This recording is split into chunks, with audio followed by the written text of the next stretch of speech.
Ada yang namanya sama seperti saya toh? Siapa namanya? Gak ada. Oh Zulfa, sama-sama Zul ya. Remaja. Oke, perkenalkan sekali lagi teman-teman. Nama saya Ahmad Fauzul Adim. Panggilannya saya ganti lah. Ganti Adim. Karena Pak Nurdin kalau manggil tuh Adim gitu. Oke. Saya itu bisa dibilang modern nyel teman-teman. Karena dari TK sampai SMA itu di modern. Makanya profil saya tolong di next dulu mas. Next. Makanya profil saya ini. Udah ya. Nah, ini foto saya ya. Ini foto saya. Bukan. Ini foto saya. Ini supaya teman-teman tahu ya. Ini foto saya pas waktu Mamda dulu. Pas Ribu.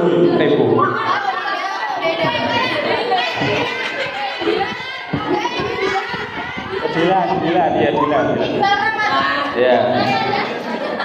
Ini foto saya, bukan foto Iqbal ya. Ini bukan foto Iqbal ya, foto saya ini.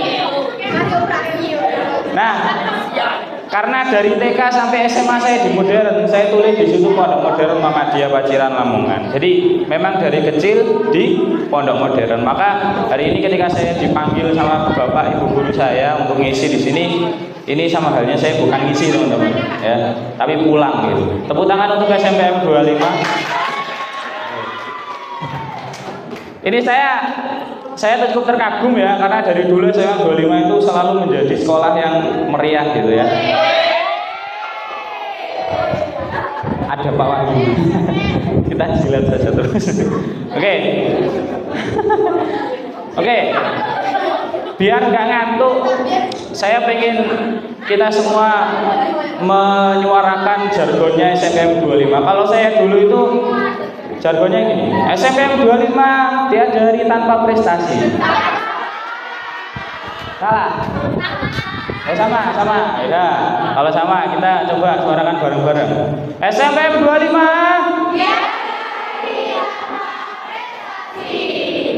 dulu kalau nggak salah ada gerakannya aja. Ada gerakannya? Nggak usah capek ya udah ya. Diajari tanpa prestasi kalau kata Pak dulu gitu. Ya.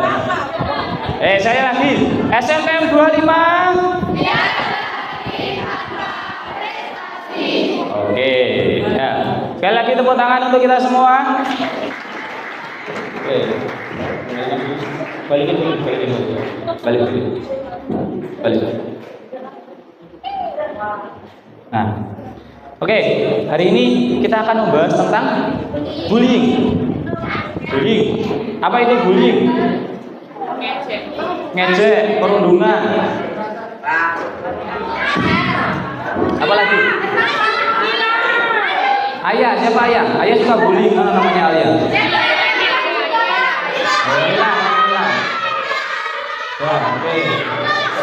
Oke, nanti tak catat satu-satu, tak kasihkan namanya ke Pak Nurdin. Sudah ada 2 nama, Alia sama Nilam ya. Oh Naila, oh Mila, oke Mila. Oke, diam teman-teman. Ini ada satu hal penting yang perlu kita pahami terlebih dahulu sebelum kita membahas tentang bullying. Oke, biasanya nih, kalau bahas bullying, materinya tentang apa aja? Paling ya definisi bullying apa, jenis-jenis bullying apa, nanti ada cyberbullying, ada ini, ada itu gitu. Terus jangan membuli gitu ya. Nah, hari ini teman-teman, menurut saya ada satu hal penting yang terlewatkan, yang seringkali tidak disampaikan oleh para pembicara atau para profesional yang menyuluhkan tentang kasus bullying. Nah, hari ini kita akan membahas itu. Hal penting itu apa? Hal penting itu adalah isi otak dari pelaku bullying. Makanya di sini judulnya bisa dilihat teman-teman. Judulnya adalah membedah isi otak tukang bully. Ya. Jadi hari ini saya nggak pengen terlalu lama membahas tentang jenis-jenis bullying, definisi bullying, nggak pengen. Karena itu saya rasa teman-teman sudah paham ya. Contoh bullying apa, itu saya rasa sudah paham. Nah, saya pengen kita semua masuk ke dalam otak tukang bullying. Ada apa di dalam situ ya? Gimana bullying itu bisa terjadi dan seperti apa bullying itu sebenarnya. Nah, disclaimer yang kedua, perhatian yang kedua, teman-teman, bullying itu bukan cuma tentang anak nakal sama anak baik yang ketemu terus akhirnya terjadi bullying. Enggak. Bullying itu adalah proses dan masalah sosial yang kompleks, yang itu melibatkan seluruh elemen masyarakat dan semua yang ada di dalam situasi bullying.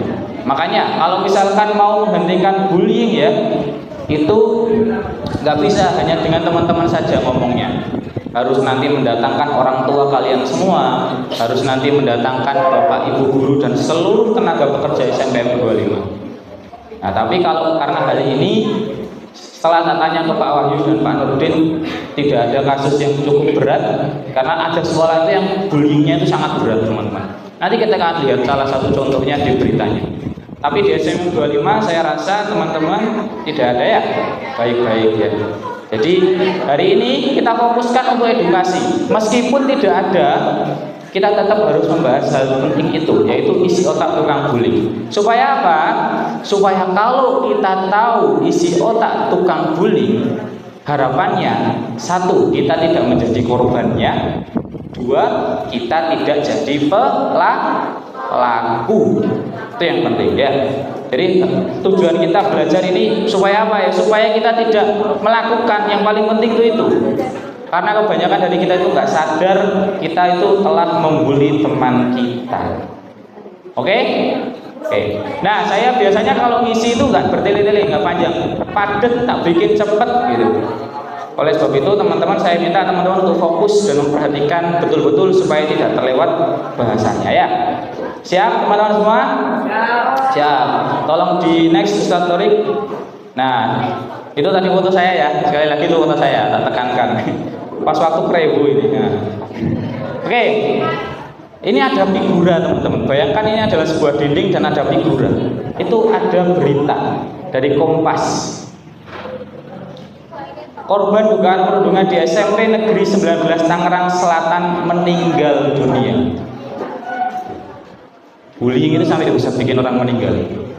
MH 13 tahun korban dugaan bullying di SMP Negeri 19 Kota Tangerang Selatan meninggal setelah sepekan dirawat. Keluarga korban meminta kasusnya diusut tuntas. Ya, ada saya meninggal gara-gara bullying. Tolong next lagi. Start. Next. Nah, ini ada lagi. Berita Jatim.com, motif bullying siswi SMP di Surabaya viral diduga karena pria. Nah, siapa ini yang rebutan pria?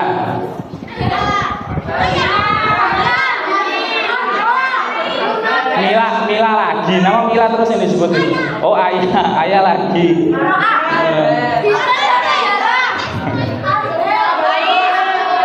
Oke, biasanya yang nyebut nama temannya itu yang pelaku justru ini. Ayo. Oke, tenang semuanya. Oke, ini juga perhatian ya. Artinya jangan menjual diri kalian hanya karena pria atau wanita. Hanya karena pria dan wanita akhirnya nyawa, bullying, harga diri dipertaruhkan ya. Ini bukan suatu hal yang baik. Next lagi Ustaz. Ini ada lagi, siswi SMP Negeri di Kaligesing alami bullying, korban trauma dan tak berani sekolah. Ada yang dulu SD-nya mungkin nggak mau sekolah gara-gara dibully temannya. Ada banyak ya. Nah, ini juga salah satu efeknya bullying ya teman-teman. Next lagi Ustaz. Nah, ini teman-teman. Ini kalau dikumpulkan dari semua berita yang beredar tentang bullying, itu bisa sepenuh ini teman-teman. Next lagi Ustaz. Nah, kalau mau muat seluruh beritanya, kita masih perlu ribuan slide untuk bisa memuat seluruh berita tentang bullying. Tolong next lagi, Ustaz. Nah, kita lihat jumlah kasusnya. Ini tahun 2020 sampai 2024. Di tahun 2020 ada 91 kasus yang tercatat oleh KPAI dan JPP, Komisi Perlindungan Anak Indonesia. Di 2021 ada 142, 2022 194, 2023 285, dan 2024 573. Peningkatannya sangat tinggi, teman-teman. Pertanyaannya, benarkah ini seluruh datanya sudah tercatat? Belum. SMA 25 belum pernah disurvei juga kan? Nah, ini yang belum tercatat. Barangkali ini lebih daripada yang ini, teman-teman. Artinya kasus bullying di Indonesia, di negara kita itu cukup tinggi. Nah, di mana sih Mas yang paling banyak, tingkat sekolah apa sih yang kemudian paling banyak terjadi bullying? Next, Ustaz. Nah, ini berdasarkan sebaran tingkat sekolahnya itu, teman-teman. Di tahun 2024 tercatat 26% itu ada di SD, yang paling tinggi. Ya. Kemudian yang paling tinggi yang kedua hanya berbeda 1% ada di SMP. Artinya itu ada di tingkatan teman-teman sekarang. Terus sisanya ada di SMA. Artinya ini kalau misalnya mau dihubungkan ya, artinya ini tuh dekat dengan urusan anak-anak pubertas, anak-anak remaja, yang mana itu adalah usia teman-teman sekarang. Makanya ini perlu diwaspadai. Makanya itulah kenapa Bapak Ibu guru menghadirkan materi ini, supaya teman-teman sekali lagi bisa tahu gimana prosesnya. Kalau sudah tahu gimana prosesnya, harapannya kita tidak menjadi korban dan kita tidak menjadi pelaku. Oke. Next, Ustaz. Apa sih dampak psikologis yang dialami oleh korban bullying? Jadi nggak cuma dampak fisik ya, ada yang lagi mukul terus muar gitu ya, terus sakit dan lain sebagainya. Ada dampak psikologis. Sebelum masuk ke dampak psikologis, udah tahu ya psikologis itu apa? Psikologi itu tahu teman-teman? Tahu? Tahu. Apa yang teman-teman tahu tentang psikologi? Nah, apakah yang ditahu tentang psikologi itu adalah NPD, OCD, schizofrenia? Pernah dengar istilah-istilah seperti itu? Belum. Yang lagi viral kemarin itu tren avoidant. Tahu? Nggak tahu. Ini anak pondok semua ya, alhamdulillah, jadi nggak tahu. Nah, ini teman-teman, yang perlu dipahami ya teman-teman, orang itu salah memahami tentang psikologi. Psikologi itu adalah ilmu yang mempelajari tentang manusia. Artinya ilmu yang mempelajari tentang kita. Apapun yang terjadi, apapun yang kita alami, perilaku apa yang kita lakukan, yang kemudian kita hasilkan, maka itu dipelajari dalam ilmu psikologi. Ya kayak teman-teman emosional, nangis nggak tahu sebabnya apa, nah itu ada jawabannya di psikologi. Nah, kita sekarang lihat dampak psikologis korban. Saya nggak pengen fokus pada psikologi karena bukan materinya. Tolong next, Ustaz. Ini ada Iswan Saputro, Bapak psikolog. Kalau menurut Bapak psikolog ini, bullying itu dampaknya bisa menyebabkan korbannya itu emosional, terus sulit konsentrasi, tidak pede, masalah psikosomatis. Apa itu masalah psikosomatis? Nanti kita akan bahas. Terus ada menarik diri dari lingkungan, terus sulit membentuk hubungan. Hubungan apa? Bukan berarti hubungan pacaran dan sebagainya aja, enggak ya, tapi hubungan pertemanan. Kalau dia pernah jadi korban bullying, itu pasti takut berteman dengan orang baru. Nah, ini juga salah satu dampak bullying. Nah, masalah psikosomatis itu apa? Psikosomatis itu adalah kondisi di mana ketika kondisi fisik kita itu berubah atau merasa sakit gara-gara kondisi psikologis. Misalnya, contohnya ya, teman-teman di sini ada muhadharah nggak? Masih ada? Ada. Kalau mau muhadharah ada pidato kan, suruh ke depan ya, tapi juga ke pelaku. Pelaku juga akan merasa emosional karena dia udah terbiasa menyakiti temannya, akhirnya ketika nggak mendapatkan apa yang diinginkan, akhirnya emosional, marah-marah. Itu juga termasuk emosional. Maka di sini jangan bangga menjadi pelaku bullying. Next. Nah, kita masuk ke definisi. Saya cepet ya di bab ini ya, nanti karena kita akan fokus ke bagian otaknya tadi.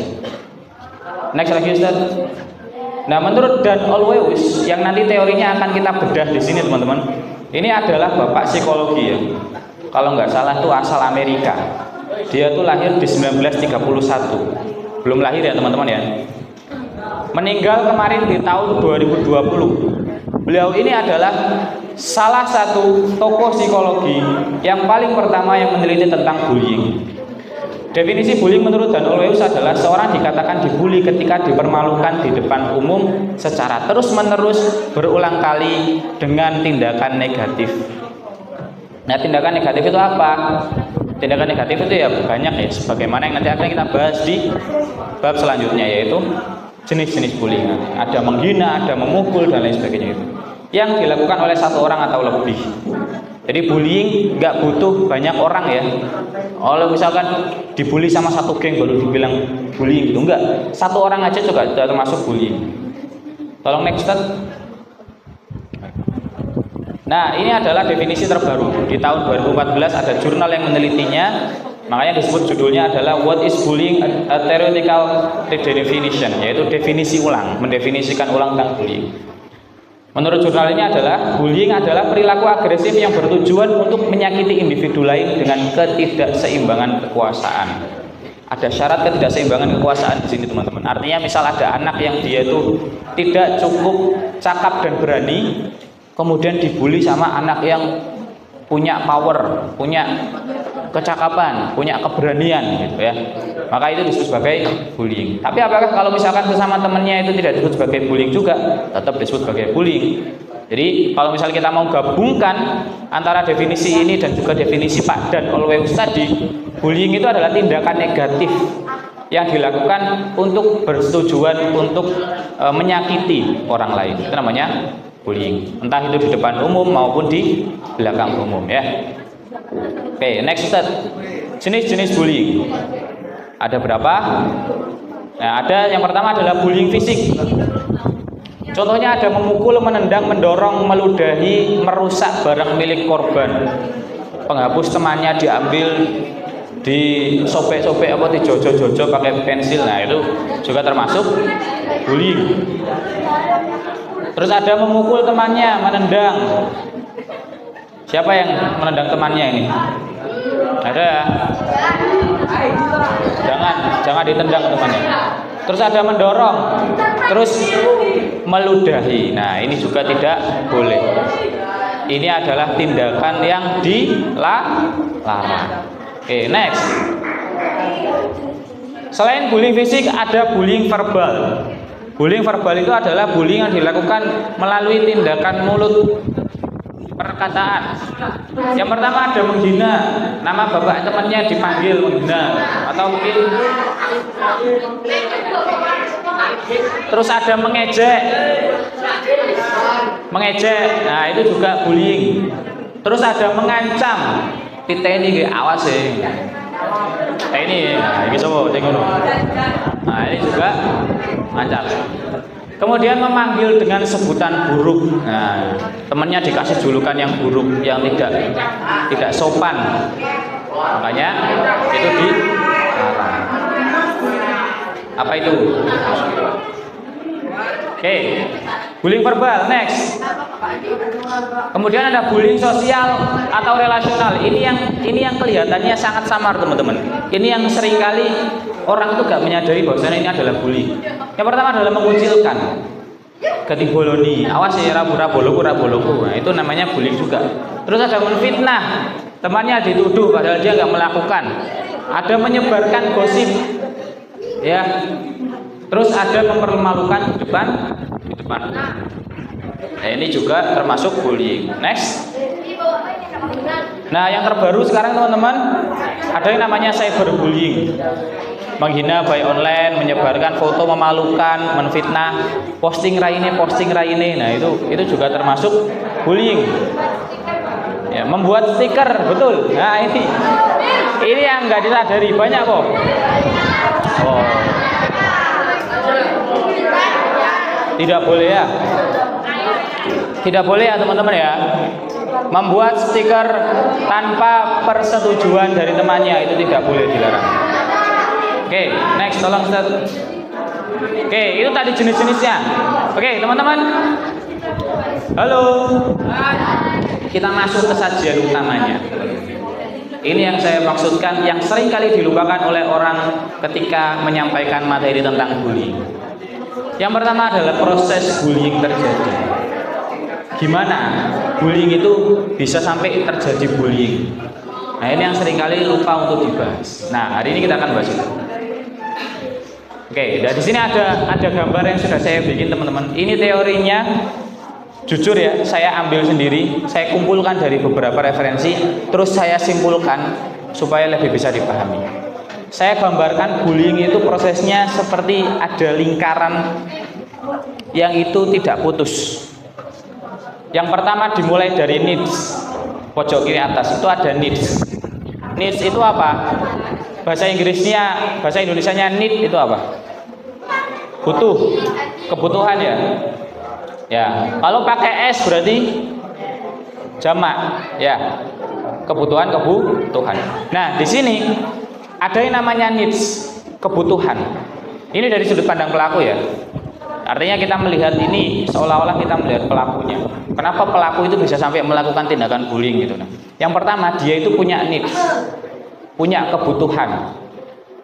Kebutuhannya apa? Banyak, beragam. Tapi yang paling umum itu adalah kebutuhan untuk diperhatikan, untuk dihargai oleh orang tuanya atau lingkungan rumahnya. Kalau dalam psikologi namanya adalah afeksi. Kebutuhan untuk terafeksi atau diafeksi. Ya. Itu adalah kebutuhan untuk diperhatikan, disayangi, dan diapresiasi oleh orang tua atau lingkungan rumahnya.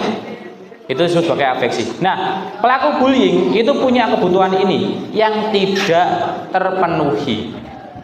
Makanya kenapa kita bisa lihat ya, para pelaku bullying itu rata-rata mereka caper, ya kan? Caper banget gitu, terus kemudian suka banget menjadi perhatian dan pusat dari perhatian gitu ya. Karena memang kebutuhannya, teman-teman. Ada needs di situ. Nah, kebutuhan ini itu bertemu dengan potential moment. Apa itu potential moment? Potential moment itu adalah momen yang berpotensi untuk menjadi awal mula dari tindakan bullying. Misalnya, tak gambarkan ya. Ada seorang anak yang dia sangat butuh afeksi, butuh perhatian. Akhirnya nggak sengaja nih ketemu sama temannya di jalan. Temannya yang nanti akan jadi calon korban bullying ini nggak sengaja nyenggol pundak pelaku. Terus pelakunya nggak terima. Maksudmu apa? Karena ada kebutuhan tadi, akhirnya dia mencari masalah tuh. Maksudmu apa? Gelut po. Nah itu. Akhirnya karena si temannya yang nggak sengaja nyenggol ini nggak mau, akhirnya dia berpikir ulang gimana ya caranya supaya aku bisa membalas si dia ini. Ini memalukan saya, bikin jengkel saya gitu. Nah, akhirnya potensial momen ini berubah menjadi yang namanya action atau bullying. Nah, di situ tindakan bullying terjadi. Akhirnya temannya tadi dibully habis-habisan, diejek misalnya, atau kemudian dipukul bahkan. Sampai akhirnya terjadi yang namanya tindakan bullying. Nah, tapi teman-teman, yang paling penting di sini, yang menentukan apakah bullying itu akan terus-menerus terjadi atau berhenti sekali itu saja adalah tindakan selanjutnya, yaitu reward atau social reinforcement. Nah, ini apa teman-teman? Social reinforcement itu adalah ketika ini dengarkan ya, penting ini. Ketika ada temannya yang melakukan tindakan bullying, kemudian kita tertawa, kita memperhatikan, kita menonton, kita menyoraki tindakan bullying tersebut tanpa kita berusaha membela korban, maka sama halnya kita memberikan reward atau hadiah kepada pelaku bullying. Itulah sebabnya akhirnya ketika teman-teman menertawakan tindakan bullying tadi, itu muternya balik lagi ke needs. Maksudnya apa? Maksudnya yang awalnya tadi pelaku bullying melakukan tindakan bullying karena dia kurang perhatian, besoknya lagi needs-nya itu bertambah. bukan lagi mencari perhatian doang, tapi juga mencari tawa dan mencari perhatian dari teman-teman semuanya. Oleh sebab itu, kalau kalian melihat bullying, terus kalian nggak ikut membuli, tapi kalian ikut menertawakan, itu sama halnya kalian melakukan bullying. Ya, karena kalian menertawakan tindakan bullying, akhirnya bullying itu tadi terus berjalan, muter terus itu. Makanya saya bilang nggak putus. Tapi kalau teman-teman memutus itu dari setelah dia membuli dan kemudian kita tidak memberikan reward, tidak memberikan social reinforcement, tidak memberikan tawa, tidak takut dengan pelaku bullying, tidak menghormati pelaku bullying, karena kadang-kala ada pelaku bullying itu dihormati kan ya, aneh gitu. Cewek-cewek itu kadang, aku suka cewek cowok bad boy karena keren gitu kan, aku suka cowok bad boy karena keren, ketua geng gitu. Itu adalah kesalahan berpikir yang sangat amat bodoh, teman-teman. Kenapa pelaku bullying kemudian malah dianggap keren, padahal dia melakukan tindakan yang menyakiti orang lain? Yang keren itu adalah ketika ada tindakan bullying kemudian ada yang nolong. Nah, itu yang keren, itu tuh yang harusnya jadi idaman itu tuh. Ya. Awas, jangan membuli temanku gitu. Nah, itu tuh keren tuh. Wah. Minggir semuanya. Presiden mau lewat, oh bukan, maksudnya minggir semuanya. Bullying jangan dilakukan. Nah, kalau bisa ada yang seperti itu, maka itu keren, itu yang keren. Itu yang harusnya jadi idaman. Nah, kalau teman-teman tidak memberikan reward, tidak takut dengan pelaku bullying, maka bisa dipastikan pelaku tidak akan melakukan bullying lagi. Jadi kuncinya tuh di sini. Makanya dari awal saya bilang tadi ya. Di awal tadi saya bilang bahwasanya bullying itu bukan cuma soal anak nakal dan juga anak pinter polos yang jadi korban, enggak. Tapi ada peran dari kita semua yang menonton, ada peran dari sikap kita yang kita ambil terhadap perilaku bullying yang sedang terjadi. Oke, nah ini namanya proses bullying ya. Jadi teman-teman, setelah ini kalau misalkan ada temannya yang dibully, harus apa? Harus dibela, betul. Harus dihentikan, harus dipisah. Ada temannya berantem, jangan malah disorai, ayo. Nah itu salah itu. Ya, harus dibela. Tolong next. Nah, ini teman-teman, the bullying circle. Ini adalah teori tentang bullying yang menggambarkan tentang peran-peran apa saja yang terjadi dalam bullying. Tolong dibuka file yang tadi, Zul. File PDF satunya. Ya itu. Tolong di zoom out. Nah, oke teman-teman. Nah, ini adalah teori the bullying circle. Kenapa disebut sebagai the bullying circle? Karena bentuknya lingkaran. Terus di tengah-tengah itu ada anak panah itu ya, disebut sebagai the target atau korban. Jadi kalau misal kita lihat dari ini, korban itu seolah-olah berdiri di tengah kerumunan orang yang sedang menaruh perhatiannya pada dia. Nah, yang pertama itu ada A, teman-teman. Bisa di zoom, Zat? Tolong. Next. Di zoom bisa nggak? Bisa nggak di zoom? Kalau nggak bisa nggak apa-apa. Yang pertama itu teman-teman ada A itu di pojok. Ada namanya bully. Kelihatan kan ya? Nggak, tolong di zoom, Zat. Itu plus itu, ada tanda plus tuh. Ada tanda plus. Plus. Nah, ini ada plus ini. Nah, tolong dilalui. Nah, yang pertama di sini teman-teman ada bully atau bullies. Plan and or start the bullying and take an active part. Ini adalah orang yang punya peran aktif. Dia yang memulai bullying, dia yang memikirkan rencananya, dia yang melakukan tindakan secara aktif. Biasanya kalau disebut itu sebagai ketua geng. Ya, oh tepuk tangan, ini tepuk tangan kenapa? Nah, ini ketua gengnya, bullying atau bullies. Kemudian di bawahnya itu ada henchman. Yang B itu take an active part but do not plan or start the bullying. Ini kalau misalkan kita lihat di contohnya itu seperti tangan kanannya dari bos gengnya ya. Jadi karena biasanya kalau kita lihat kumpulan orang-orang yang membuli itu kan ada tuh asistennya gitu ya, maka disebut sebagai henchman. Terus ke bawah lagi Ustaz, ada active supporters. Ini adalah orang yang melakukan tindakan secara aktif, tapi dia itu hanya mensupport aja. Jadi dia tetap termasuk dalam pelaku bullying gengnya tadi, tapi dia tidak memiliki power yang besar. Dia cuma mensupport aja, tapi ikut membuli. Dan seek social or material gain. Dia malakin teman-temannya atau yang biasanya disuruh-suruh untuk kemudian beli jajan sama ketua bosnya gitu ya. Terus di bawah Ustaz lagi. Terus ada passive supporter, enjoy the bully but do not show open support. Nah, ini yang paling banyak ini biasanya. Lihat temannya dibully, nggak ikut ngebully, tidak ikut menyoraki, tapi dia senang melihat temannya dibully. Ada yang seperti itu? Ada minta, siapa namamu? Biasanya kamu sendiri nih. Biasanya yang nyebut temannya dia sendiri ya. Oke. Nah itu sama dia berarti sama aja, Zulfa. Oke. Tolong sekali lagi Ustaz. Ya, disengage onlookers. Observe, none of my business, turn away. Dia adalah orang yang tidak ikut-ikutan, bodo amat lah, gak masalahku. Aku gak urus, aku gak melu-melu, sepenting aku gak melu-melu. Apakah dia baik seperti ini? Belum tentu. Tidak juga. Karena dia termasuk orang yang apatis, orang yang tidak peduli dengan lingkungan sekitarnya, dan itu jelek secara sosial, buruk secara sosial. Ke atas Ustaz, tolong ke atas. Terus ada potential witness. Oppose the bully. Know they ought to help but do not act.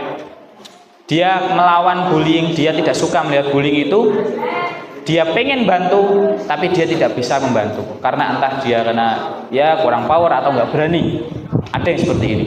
Teman-teman pasti ada yang seperti ini ya. Nah ini sudah cukup bagus, tapi lebih bagus lagi dia harus menjadi, tolong ke atas Ustaz.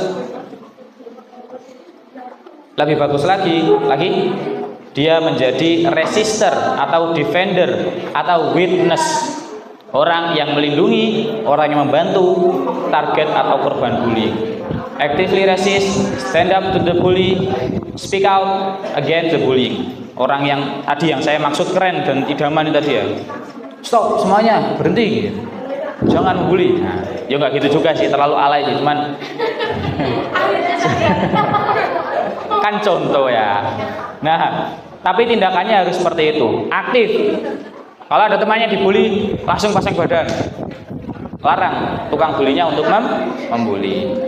Oke, itu perannya teman-teman ya, the bullying circle. Yang tengah itu the target, korban. Intinya korban, orang yang dibully ya. Bisa kembali ke yang tadi Ustaz. Nah, oke. Nah, itu tadi the bullying circle ya teman-teman. Teori, grand teori kalau disebut sebagai di psikologi itu namanya grand teori atau teori utama dari bullying. Next. Nah, sekarang kita bicara tentang langkah-langkah stop bullying. Gimana caranya? Ini teman-teman sebenarnya adalah panduan untuk pihak sekolah. Bukan hanya teman-teman saja. Makanya saya tadi bilang, kalau mau menghentikan bullying tidak cukup hanya menghadirkan teman-teman saja, tapi harus ada orang tua, harus ada seluruh staf sekolahan gitu. Tapi karena ini adalah tujuannya untuk edukasi, jadi teman-teman cukup memahami dan menyimak penjelasannya supaya tidak melakukan tindakan itu. Next, Ustaz. Penanganan bullying wajib melibatkan elemen-elemen berikut. Ada 5 elemen utama yang harus dilibatkan supaya bullying yang terjadi bisa berhenti.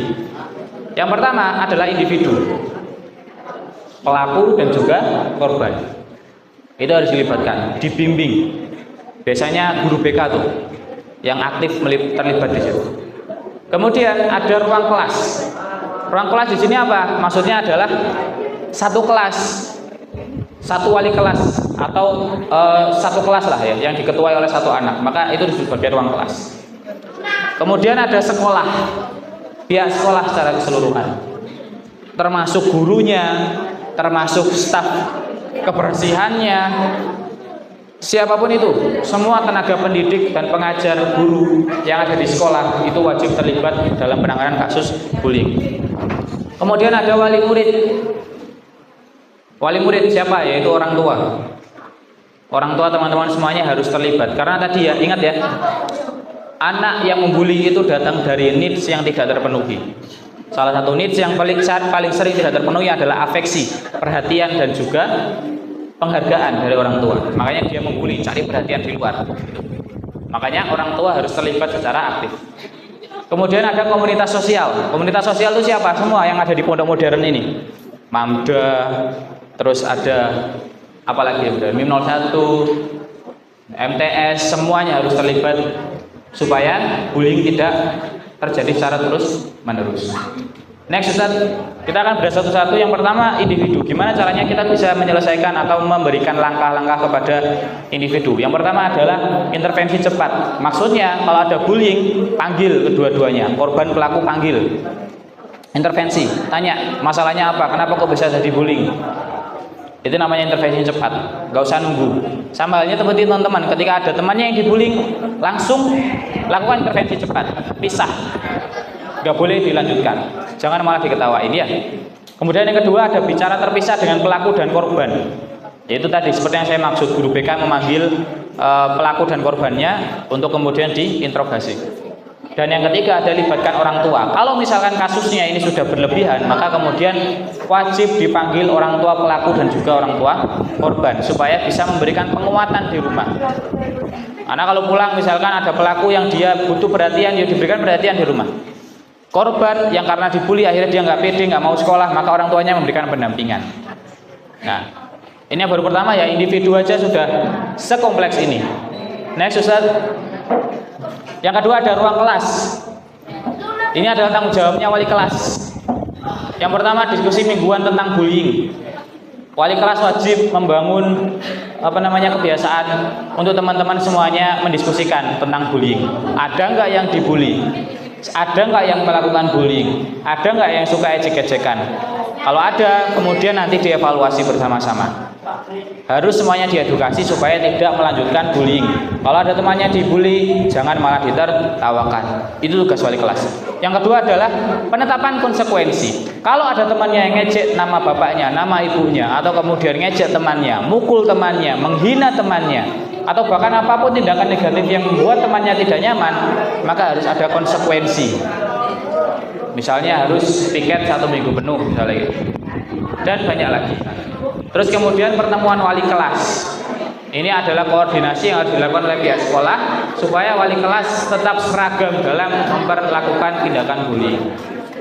Next. Kemudian yang ketiga, sekolah. Ini yang harus dilakukan oleh pihak sekolah. Yang pertama membentuk komite pencegahan bullying. Harus ada badan badan pencegahan bullying. Ini nggak harus sekolah sih teman-teman. IPM kalau mau bikin itu keren.